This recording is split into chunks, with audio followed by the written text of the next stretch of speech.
Hey guys, Dev here, and welcome to my Hellfire Ramparts Masterclass. This video is aimed at tanks, but DPS and healers can also probably find a lot of value in it too. I'm not going to do a big intro here, so if you like the video at any point, hit that subscribe button guys, helps me out heaps, and let's jump straight into it. Okay, so the first mob you're going to come across is the Bonechewer Hungerer. He has 3 abilities. The first is Disarm. Disarms an enemy, forcing it to stop wielding its weapon for 5 seconds. Strike, which is just a increased melee attack. And Demo Shout, which reduces your physical damage done. The strategy for these, they're a low priority mob. You're going to DPS these ones last. And if you're a warrior, I suggest Disarm Protection and perhaps Paladin too. So I mark 1 skull, 1 cross. Charge in on skull, generating a little threat on cross as well. And I want to pull these when the Ravana is at the far end of the bridge, and just walk them back slightly and kill them when they're dead. Okay, so the next mob you're going to come across is a lone Burntura Ravana. This mob has an ability called Kidney Shot, so it's a finishing move that stuns the target. So these are going to be a medium priority mob. When they stun you, you retain threat on them, so just make sure you have enough of a threat lead so you don't lose aggro during the stun. So I get my group not to DPS, so we can just see how the kidney shot works on this. A lot of guides were saying that they drop threat when they kidney, and I hadn't seen that, so there it is, they do stay on you during the kidney shot. Okay, so after you've dispatched the Ravana, you'll have another 2 Hungerers to kill. I suggest bringing these about halfway back onto the bridge, as right after the bridge there's a patrol with a couple dogs in it, and Raveners do walk away from you when they're at low health, so it just gives you a little room to play with. Okay, so we're going to let the dog patrol walk away. Generally when I pull that it chains, and we're going to pull the pack on the right. This is always going to have a Bonechewer Destroyer in it. So the Bonechewer Destroyer has Mortal Strike, which inflicts 300% weapon damage and leaves the target wounded, reducing the effectiveness of any healing by 50% for 5 seconds. It also has a knock away ability. This does normal damage and it knocks you back. And Sweeping Strikes causes it to hit a nearby target with its melee swing. So you want to not stack this on top of your healer or your ranged DPS. This is a high priority kill target. The Mortal Strike decreases the healing and it's going to make your healer's life really hard. A really good candidate for a stun as well. So the Dark Casters and the Archers share spawns, so you're going to get some combination of those. The Dark Casters have Rain of Fire, which is just an AoE Rain of Fire like we're used to in Classic. They can also cast Scorch at you. These are a medium high priority, so I tend to do these before the Archers. Interrupt Rain of Fire, or if you can't interrupt, just move out of it, drag your melee with you. Mages and Shaman can kick these if they're sitting up the back, just casting at you and not positioning correctly. The other mob that can spawn is a Bleeding Hollow Archer. Now, these have 2 abilities, but right now they're only usable when you mind controlled them. All they're doing is meleeing on the beta. Not sure if it's supposed to be that way, but that's what's happening right now. Low priority, kill these off last. If Blizzard does add these aim shot and multi-shots back to these mobs, or to these mobs if they are supposed to be able to use it, I'll update this with an annotation. But right now, kill them off last. So I marked the Destroyer Skull and the Dark Caster Cross, and DPS ends up killing the unmarked one before the cross, but that's fine because that's what DPS do in this game, and we kill them pretty easily. Okay, so the next pack you're going to come across is one with 2 Shattered Hand Warhounds in it. You want to kill these off quickly. Their ability is Carnivorous Bite and inflicts physical damage on an enemy every 3 seconds for 15 seconds. And it stacks, so if you have 2 of these, you can easily get up to 4 stacks, which does quite a bit of DPS. I always use these as my first kill targets. And you've just got the Ravana in this pack as well, which we just kill second. Okay, so pulling the dog pack at the end of its path. Once this pack goes down, we have 2 more packs that have a Destroyer and some combination of Dark Caster and Archer. So make sure you're always marking the Destroyer's skull. That's the first thing you want to bring down because of that Mortal Strike. Here you see I have marked the Archer cross. That was a mistake, but It's not the end of the world, as long as that destroyer is dead first.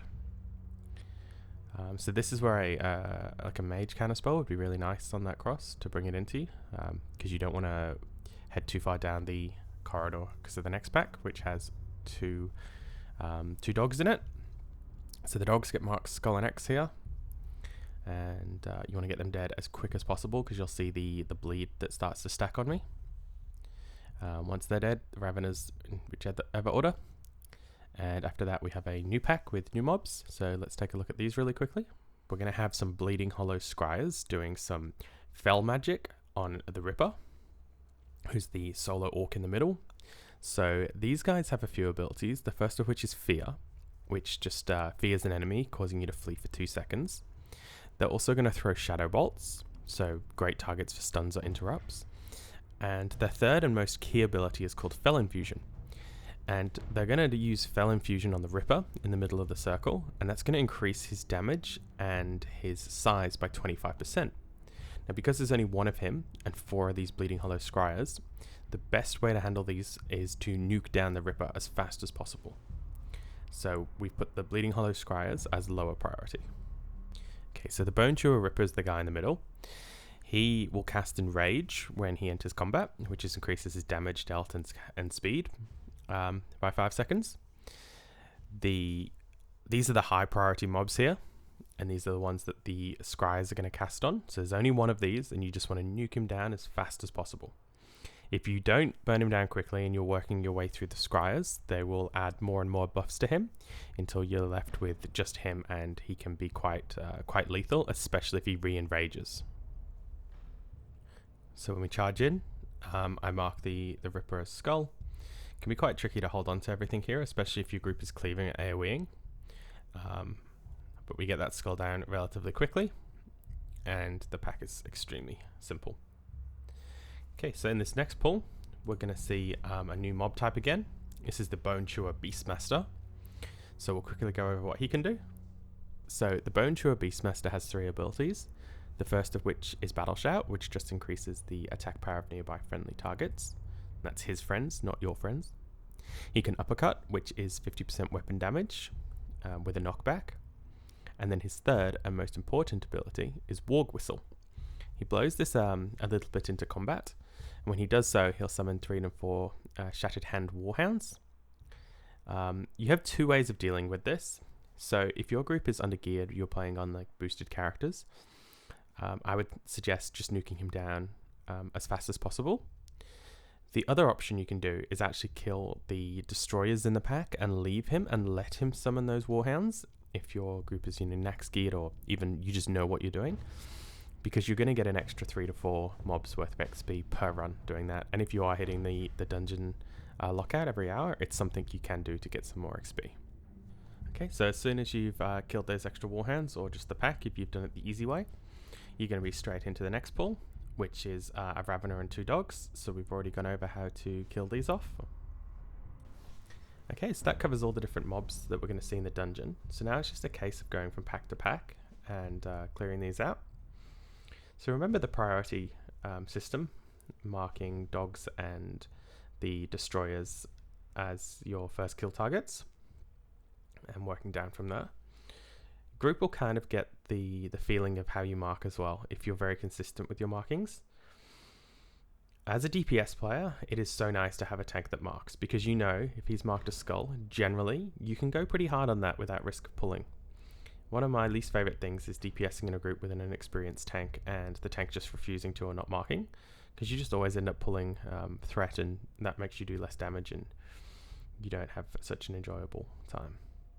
So as you saw, I pulled that Ravener there. That was to show the size of the aggro radius that the Raveners have. For some reason, I'm not sure if it's all of the Raveners, but at least the one on this floor has a huge aggro radius. So if you are going to pull it between 2 packs, you're probably going to get both of the packs. So you see the boss there, walking with his 2 healers, just patrolling on the ramps. So we're going to go over the boss mechanics in a moment, but before you get to him, you just need to get as much of this trash out of the way as possible. So right now the boss is at the far end, so I'm going to pull the next pack here, which is perfectly safe to do, so long as you pull it back. You don't want to fight it where it's at. So I'm just going to max range bow it, and then I'm going to run away from it to bring those casters in. And that's a little trick you should learn as a tank, is doing max range pulls. So they did stun the skull off me though, and I did drop threat on it because it wasn't following me around. But that's fine. Most DPS, they have abilities, they have ways to stay alive if they have a mob on them. Especially in normals, they're not going to get killed instantly.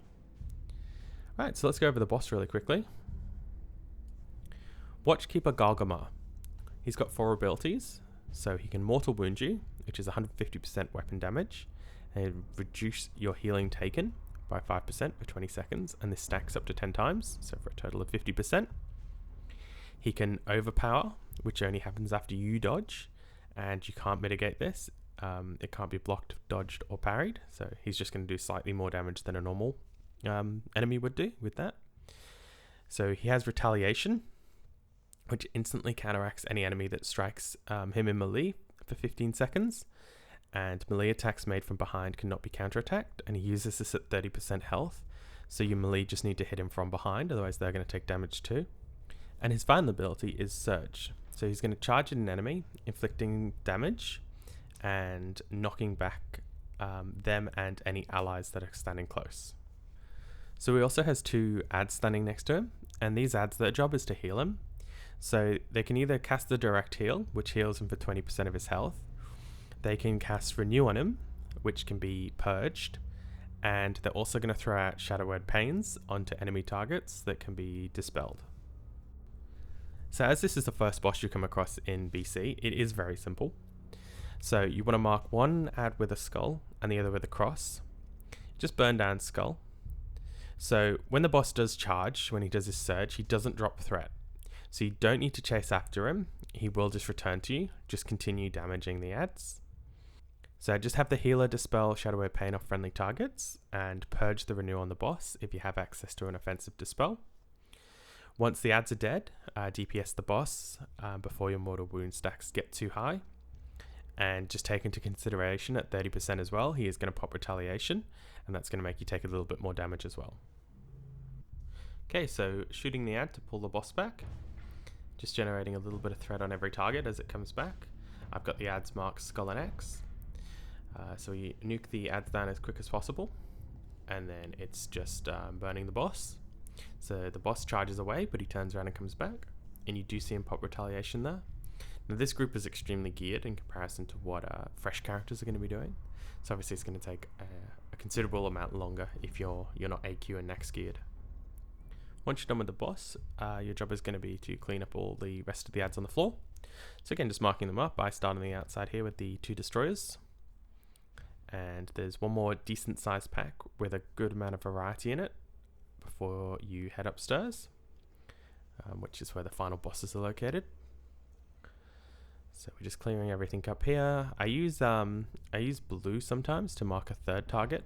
So there were 2 dogs plus a destroyer in that one. Blue just being the 3rd marker as you work your way down the list.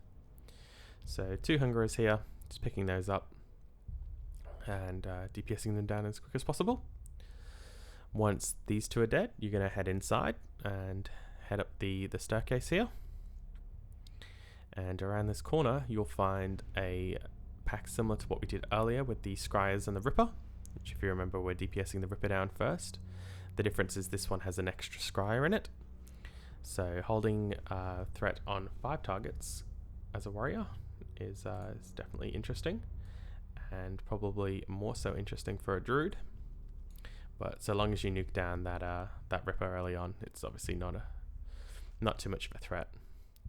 So doing 2 destroyers before we head back outside. Once you're in this last courtyard here, there's a lot of packs around. That dog pack with the Ravana and the 2 Warhounds can very easily chain multiple packs if you're not careful about how you pull that. So I normally head for the pack on the left and bring it back inside, unless the dog pack is right in front of the door, and then I would pull that first. So still just following the priority system from earlier, and as long as you respect that, every pack will be relatively smooth. So the dogs have just left again, so I'm going to pull the pack on the right, bringing it back inside. And positioning is so important when you're thinking about where you're putting these packs. So I want this to basically be dying as the dogs come back around, and they're right in front of my face, so I grab them. And those dog packs are extremely nice when your group just nukes down the dogs. The dogs are actually non-elite too, which is interesting. So from here, I'm just clearing up the rest of the trash.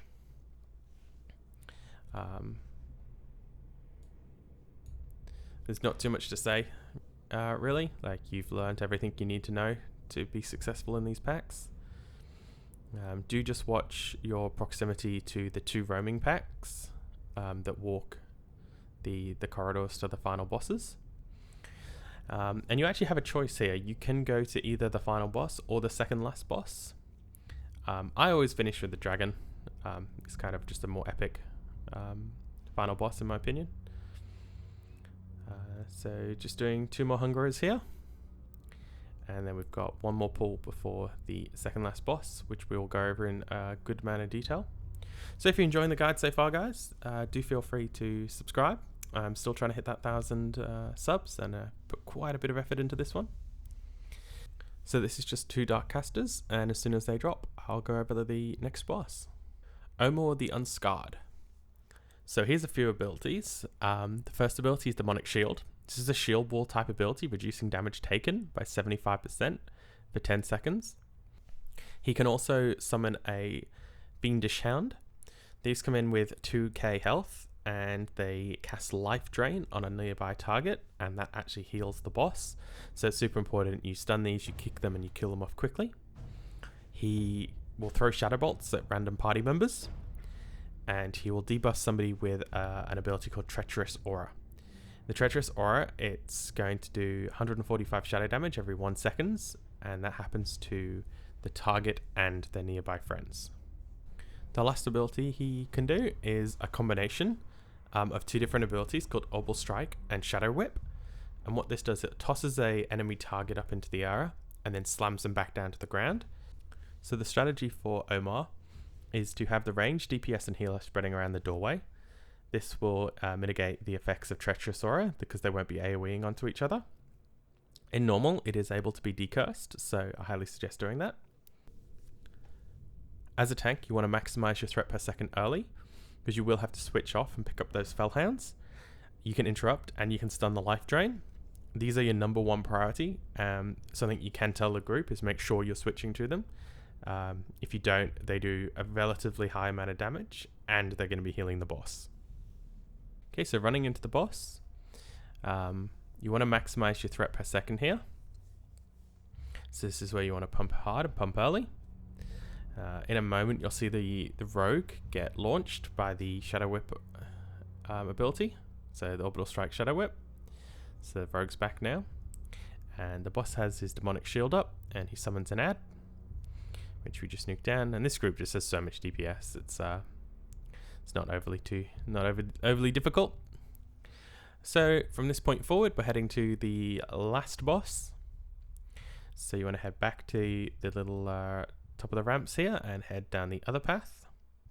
So just a few mobs in the way. Now, something to note as well is when you go into combat with the 2 at the bottom of the ramp, you're going to go straight into the boss fight afterwards. So make sure you give people a second to top up their resources, top up their mana, etc. Refresh any buffs that might need doing, like Battle Shout, which is missing here because I don't have a weak aura. So killing off those last 2 mobs as we go into the final boss fight. So let's just take a second and see what he can do. So Vazruden and Nazan. Nazan is the dragon. His abilities are Fireball, which deals fire damage to the target, Liquid Fire, which deals fire damage to enemies around the target. That's what he leaves on the ground after a Fireball. And Cone of Fire, which is where he's going to inflict fire damage to enemies in a cone in front of him. And he also leaves Liquid Fire on the ground when he does this too. Vazruden is the guy riding the dragon, and his abilities are just Revenge, which is just an ability when you block, dodge, or parry, he's going to do extra damage after it.